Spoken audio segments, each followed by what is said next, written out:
Hello, my name is James Diamond, and I'd like to thank you for taking the time for joining me today. I'm currently a first-year graduate student at Wisconsin Lutheran College, working for my educational entrepreneurship class, and I would like to present to you my venture capital proposal for the Startup Club.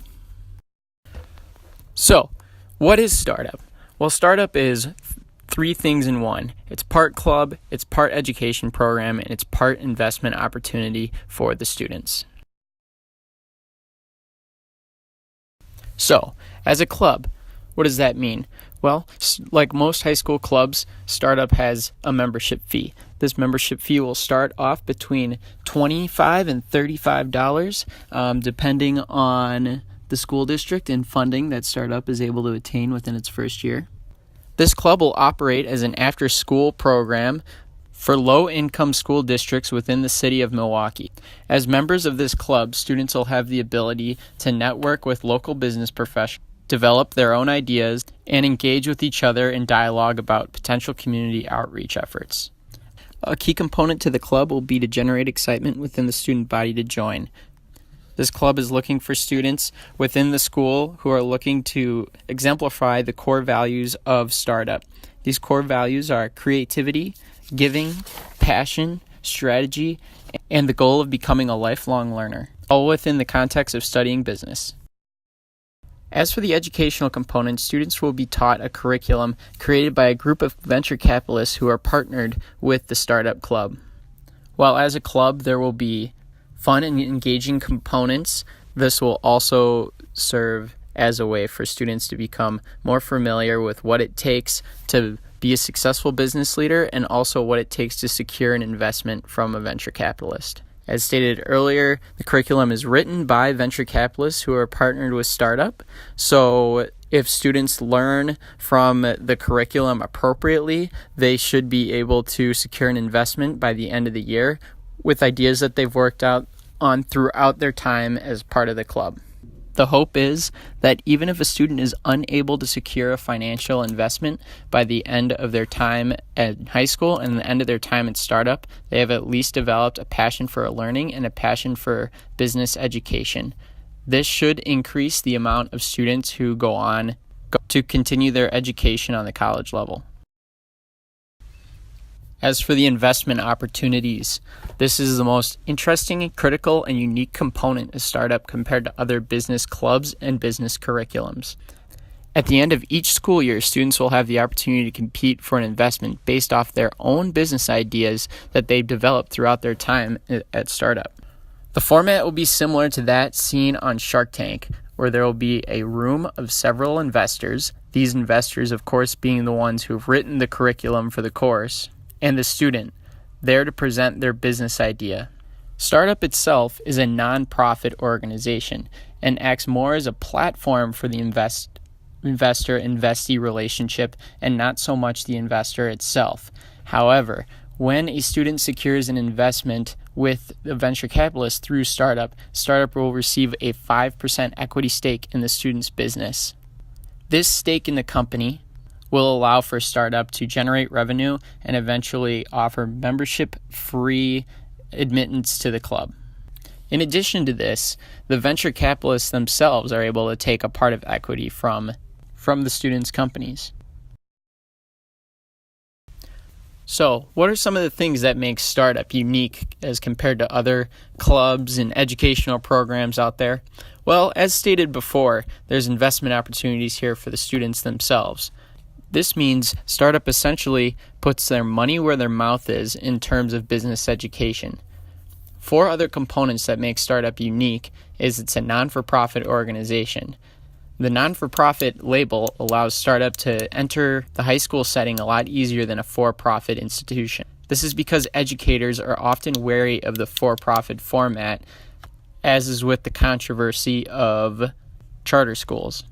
Another unique factor is Startup only operates within the boundaries of disadvantaged neighborhoods and disadvantaged or financially strapped school districts. This is because these are the school districts that need the most amount of help. However, they have the least amount of resources. Every principal at these schools would love to give their students a business education. However, whether or not they're able to hire the teaching staff is another question.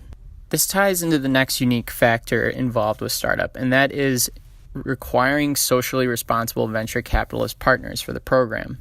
Since startup's whole goal is to revitalize distressed or blighted neighborhoods and to allow for school districts to receive more funding through taxes and donations through startup, it is important that venture capitalists see a similar vision as to the need of revitalizing neighborhoods and not just making a quick profit.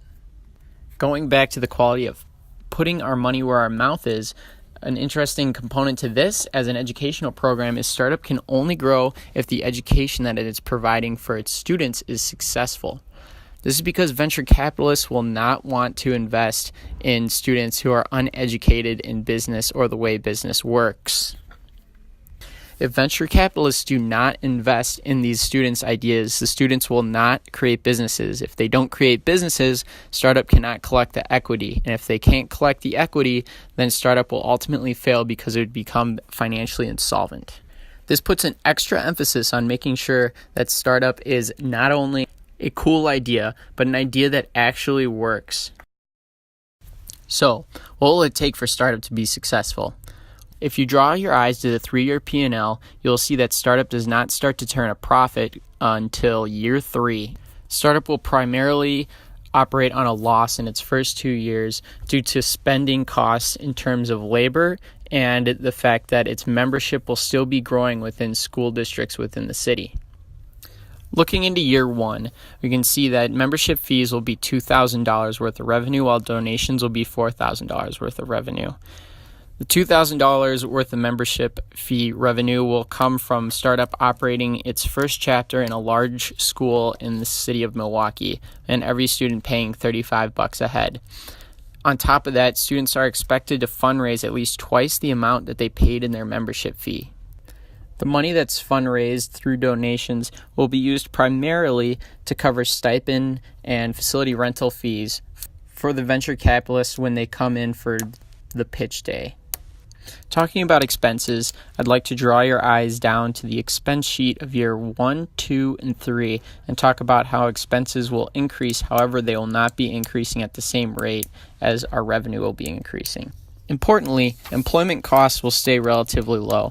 That's because within the first full year of startup and the second and the third, there will only be one full quote-unquote time employee, and that'll be the founder. The founder will essentially be doing this part-time and will be getting paid a salary of less than the $10,000, but receiving a steady increase over the years. The additional money will be used to cover adjunct teachers. These teachers could be teachers within the school district or educators or business people outside the school district who are qualified and capable to volunteer some of their time throughout the week to teach the curriculum that startup preaches. Facility rentals will remain constant since the only real facility that startup hopes to rent out is the one facility for pitch day. The schools will be providing their facilities for free, so startup does not have to worry about day-to-day expenses from that way. In addition, the founder will not be renting out an office space. Stipend amounts will slowly increase over the years from $2,000 to $3,000 to $5,000. This is coming back to the idea that startup is hoping to increase the amount of venture capitalists that it's able to bring in. These stipends will primarily cover hotel and food costs for the venture capitalists when they come in on pitch day. Since startup is only planning to operate within the city of Milwaukee in its first year, these costs will remain relatively fixed since there's a ceiling on how much growth can happen and how much can really be spent on this program. On the income side, we can see that membership fees will slowly increase in terms of revenue. This is because startup is hoping to increase from 1 school to 3 schools to eventually every school in the city of Milwaukee that is economically distressed. Because each student is expected to fundraise twice the amount of their membership fee, the donation amounts are also going to exponentially increase. Finally, in year 3, we can see that dividends start to become a revenue factor for startup. These dividends are that 5% that we talked about earlier with the investment process. An ultimate goal of startup would be that enough money is paid through dividends into the company that membership fees can be waived, and startup would only have to worry about dividends and potentially donation. However, in about 15 years, hopefully there's enough successful companies that startup can focus on giving money back to the schools and the communities instead of taking money in through membership fees or even donations. In its first 2 years, startup will take a loss of $13,000. This loss will mainly be because startup is in the growth phase, so it's going to have to spend a lot of money to get off the ground before it can start making money. Understanding this, however, startup does not want to incur a ton of vendor debt, and also startup would like a little bit of working capital just in case of emergencies. For that reason, the ask amount is $19,000. This will cover the losses for year 1 and year 2, while allowing for working capital to be put into the company or to make payments on expenses for year 3 before the revenue has started to come. Well, it's hard to give concrete numbers for what our revenue and our profit will look like beyond year 3. It is fair to assume that our long-term financial projections will be looking good and healthy. If you will look at the graph, you'll see in blue our expenses and in yellow will be our revenue. The reason revenue is expanding exponentially is because the longer startup is in business, the more companies that it has within its holdings and the more equity and dividends that it is collecting. Meanwhile, expenses are relatively fixed, with each spike being startup moving into a new city within the Midwest. For this reason, $19,000 is really quite the small investment to make, knowing that this will be an organization that will be generating hundreds of thousands of dollars of revenue in the next couple years, and in addition to that, we'll have millions of dollars worth of equity on the balance sheet. Finally, I hope you'll see the value that startup is able to bring to these low-income communities. Not only the value that they're able to bring to these communities, but also the value that startup is able to bring to its investors. This organization has the ability to change the lives of hundreds of thousands, if not millions, the larger it grows. Please join me on the ground floor as we revolutionize the concept of effective business education.